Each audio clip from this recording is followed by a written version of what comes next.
This is a story I'm very interested in. 1932 is a top Ipswich and Queensland Rugby League star. He died, and they've never found the murderer to this day. How are you, Harold?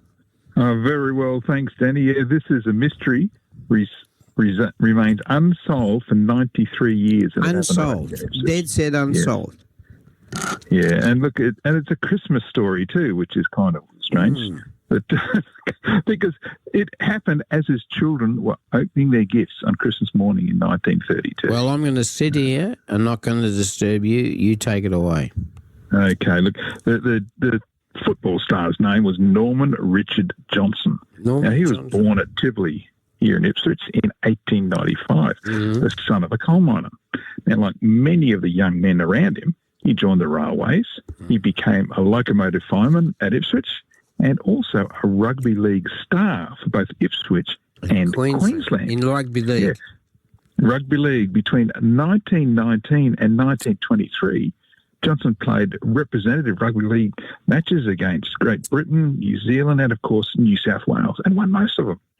In 1927, Johnson married Miss Esther Miniette Smith, and that was at a Brisbane Methodist church. The couple then came to Ipswich, where for the first 6 months they lived with Norman's mother at Tivoli. And after that, they bought a little place of their own at next to Norman's mother-in-law. However, when the mother-in-law left Ipswich to move to Brisbane, Johnson's wife Esther went with her. But a year later, Esther came back to Ipswich, and she and Norman tried once more to make a go of it. Then came the Depression, and work became really hard to get. Now, the couple decided the best thing to do was for Esther to return to her mother in Brisbane, leaving Norman with his own mother at Ipswich so he could be close to his work.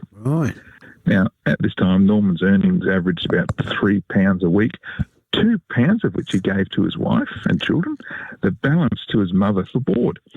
He also got 15 shillings a week rent for their home, but really Norman was in dire financial straits.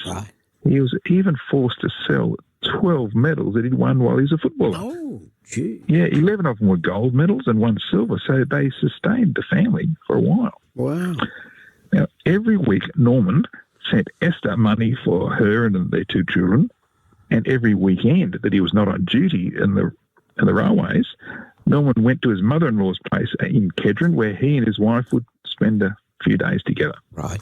Now, that routine continued, and on Christmas Eve, 1932, it was late at night, after 11 o'clock that night, the couple secretly prepared Christmas stockings for the kiddies. Now, Esther then went out into the kitchen to mix a dose of salts, which Esther and Norman had been taking together for years as a laxative.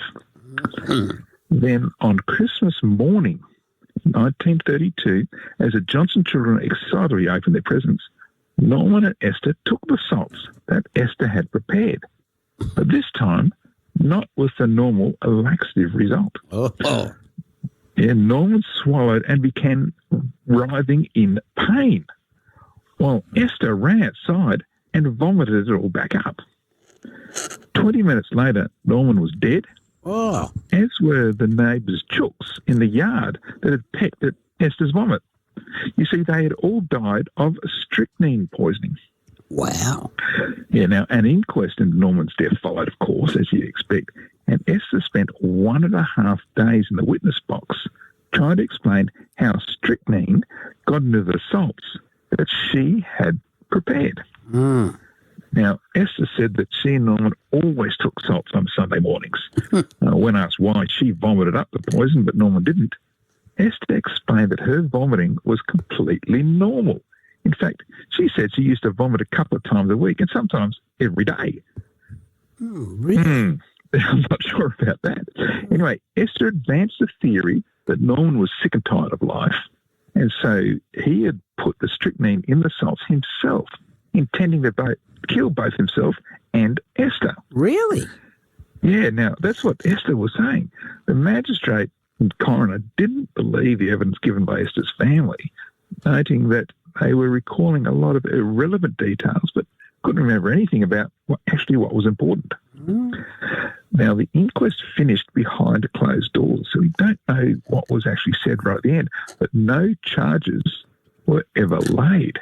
No charges However, at all? Danny, none, nothing. However, sometimes, Danny, the truth in these matters can be revealed after death. Yes. You see, Norman was buried at the Ipswich Cemetery alongside both of his parents, and there's a space on his headstone where his loving wife's name would eventually be engraved. Now, Esther outlived Norman by nearly 50 years, but wasn't buried with her husband where she was supposed to be. But instead, she was buried with her own parents some distance away. So maybe Ipswich's Christmas strychnine widow was leaving an admission guilt from the grave. She might have... She did it. Yeah, well, maybe that's why she didn't want to be buried with her husband, even though there's a space there for her on the headstone. I just can't believe. I never found, hey? Unbelievable. What a great story. There's been no charges. You told it brilliantly, as usual. Now, look, where can we see this story and all the other stories we've done about Ipswich? Yeah, look, you can find history out there on all the socials. It's Instagram, Facebook, YouTube, and they all lead back to my website, historyouthere.com. Historyouthere.com. A very merry, very holy Christmas to you and your family. And you'll talk to us next week here on West Bremer Radio?